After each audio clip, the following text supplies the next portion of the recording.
Welcome to the Poultry Doc Podcast. Today we're back in Waco, Texas for our Part 2 episode with Alex to talk real-life poultry husbandry challenges. Get ready to hear practical tips, expert veterinary insight, and stories from Alex's flock. Welcome back to the Poultry Doc Podcast. I'm your host, Dr. Blayne, and today we are in Waco, Texas with Alex. And we're going to talk to Alex today about some husbandry issues that she may have encountered over time. It seems she's got like a few things going on, and we'll walk through those and maybe some current issues that are going on in her flock. We were talking, and you're the only friend that has chickens, right? So, but I'm sure there are cases where some of you have friends that have chickens as well, and we all go back and forth, we visit. One of the things I think we don't give enough credit is biosecurity, and so we're going to touch on it just a little bit. We're going to do a better, more extensive episode on biosecurity, but for now, you have to remember anywhere you go, like the most often way for your birds probably to get sick is to be tracked in on your own 2 feet or your hands. So if I go to the feed store, for example, everybody going in that feed store, you can assume has got some sort of animal, right? And probably a lot of them have chickens. When they walk in the feed store, all those diseases are going to be on their feet too. If you've gone through the airport, you traveled internationally, if you've been to a farm, they want to know because your feet need to be disinfected because we don't want to carry bad things in. Same thing goes for your farm or your house here. You don't want to carry anything in. So what I suggest to people is have like a separate set of shoes, like if they're working in their backyard and they have chickens, that's one good way to kind of prevent things from walking in. One thing that we do when we film, we've got Lysol in the truck, and so we spray everything off with Lysol. If we're going to go do 2 different spots in a day, we'll either wear like Tyvek suits or a whole new change of clothes just to prevent bringing something into your place, right? So we want to, that's always important, biosecurity. And then birds. You mentioned influenza earlier when we were talking before we started filming. So avian influenza, obviously nobody wants avian influenza in their backyard chickens. It causes a lot of mortality, right? Like 100% mortality. It's a reportable disease in the US. And while birds can have a tendency to have influenza, really it's waterfowl that are the main carriers of it. It's sort of endemic in waterfowl. Yeah. And so if you're over like the flyways, when we see, if you kind of go back and look, when we start having these breaks that you hear on the news of high path influenza killing millions of birds, it's usually always during migration, times of migration, so in the fall and the spring. So as those birds fly over, even if they're not landing in your yard, they fly over and there's droppings coming down, right? And so your birds come in contact with those droppings, and that's where the virus is shed in those birds. And so that interaction is a good way for birds to come in contact with influenza.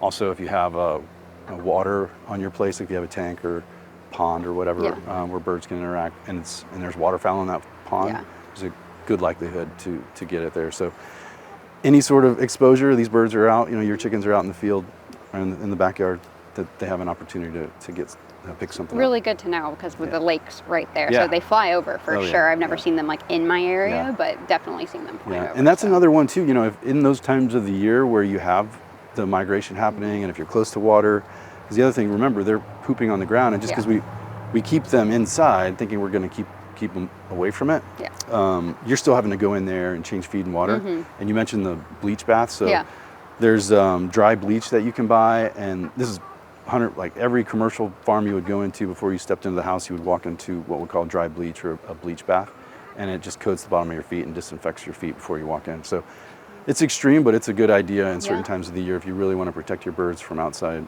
diseases, so we don't track things in to disinfect your feet. Or have those shoes that you just wear inside here. Let me see here.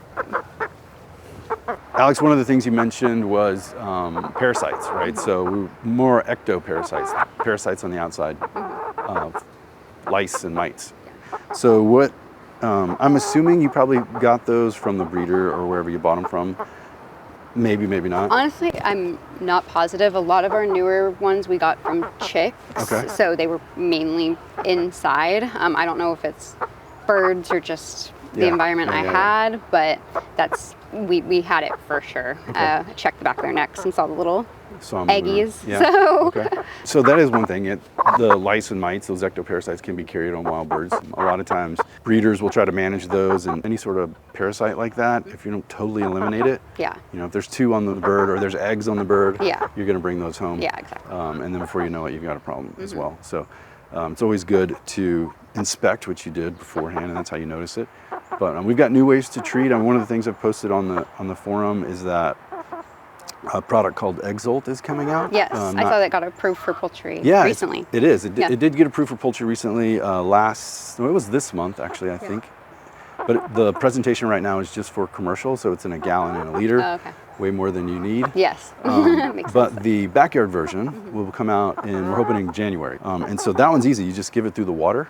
So you don't really have to handle every bird, and you don't have to handle the chemical. Yeah. And it is totally safe for eggs. There's a 0-day egg withdrawal for that product. Yeah. Yeah, so we give it through the water. It is amazing because it works within, they come back in an hour and they're gone. They're gone. Yeah, we don't see anything here. You've been doing a good job Yeah, of managing. But, so with Exalt that we just talked about and other, Exalt specifically is going to treat the northern foul mite and the red mite. You can easily find those. The northern foul mites, you'll see them on the bird around the vent. What you actually see is like the dander, like the dead ones, before you actually see the bugs. I feel them. I don't know if you've ever had them before, but I don't even have to really look for them because I can feel them jumping on me and crawling around on me. Yeah. The red mite, which is another important bug, and people will try to look for it on the bird, its life cycle is spent mainly off of the bird. So it's very possible that you have, or you could have, I'm not in this case, but you could have a red mite infection. And if you're just focusing on trying to find them on the birds, you really never see them because those mites feed at night. So they take a blood meal at night. And so during the day, they're hiding in the nooks and crannies of the coop. Oh, and then they come out. And they come out at night. And so a lot of you may have cameras. I don't know if you've got you've got a camera. I do. So if you look through your camera at night and your birds are kind of like, moving around and acting, there's nothing really there to be spooking them. A lot of times that nervous activity is because those mites are coming out at night. So watch for that.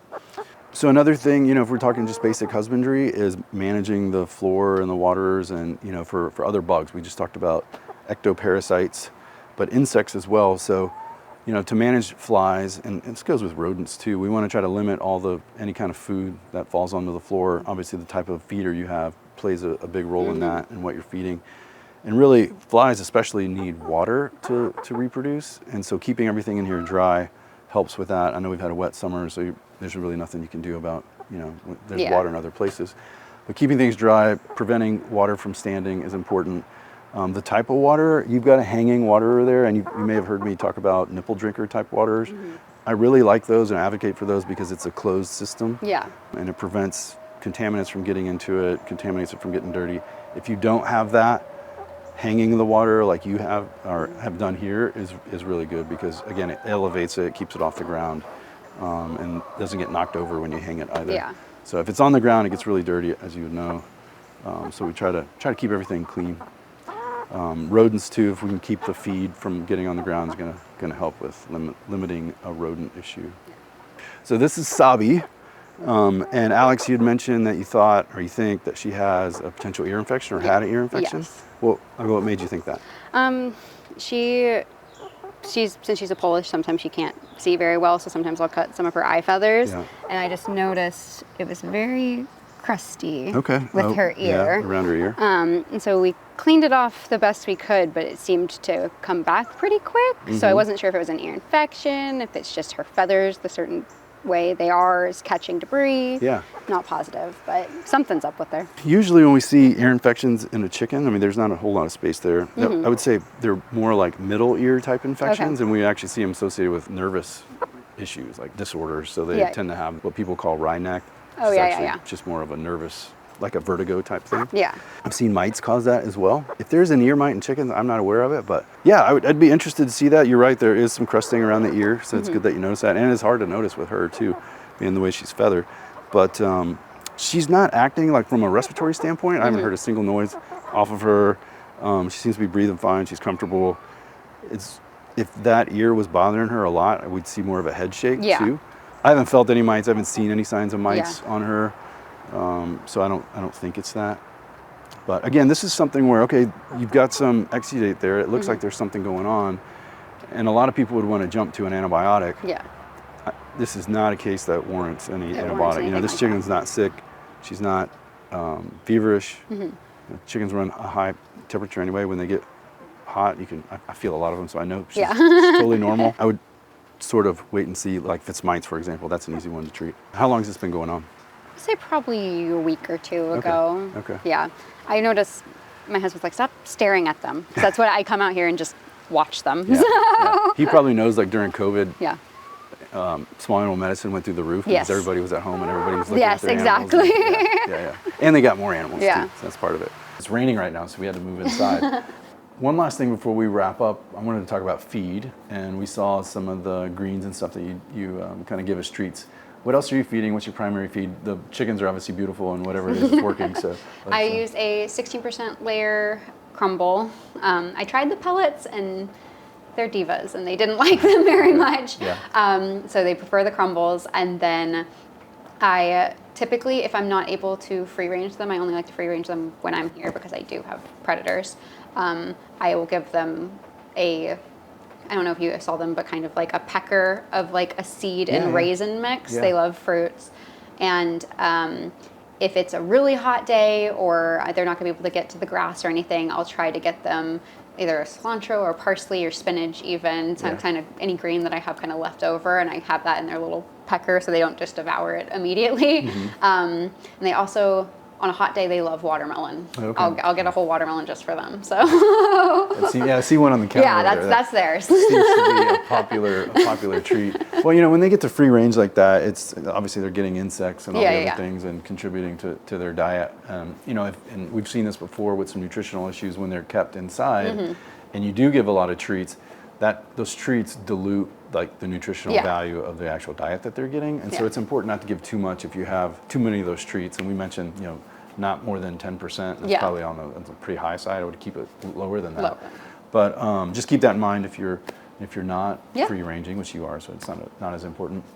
And you mentioned like them being picky about a crumble versus a pellet. It's totally true. You can have, especially smaller birds be not quite as. Yeah, I do have a lot of bantams. So. Yeah, they don't like the pellets as much. It's the same thing with chicks, right? They're too small to eat those pellets. But the pellets and the crumbles are essentially, they're formed from the same thing. The crumbles start as pellets and they break them up into crumbles. So that's absolutely right. If they're not going to eat a pellet, the crumble is a great, just as good option. So that's an important one there too. So today, again, we walked through several husbandry issues with Alex and talked about respiratory or at least ear infections potentially associated with respiratory. We talked about biosecurity and coccidiosis and good feed to produce beautiful birds is what you have. Are there any other questions that you have?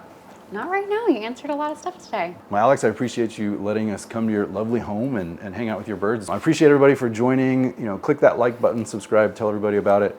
And thanks for joining us today.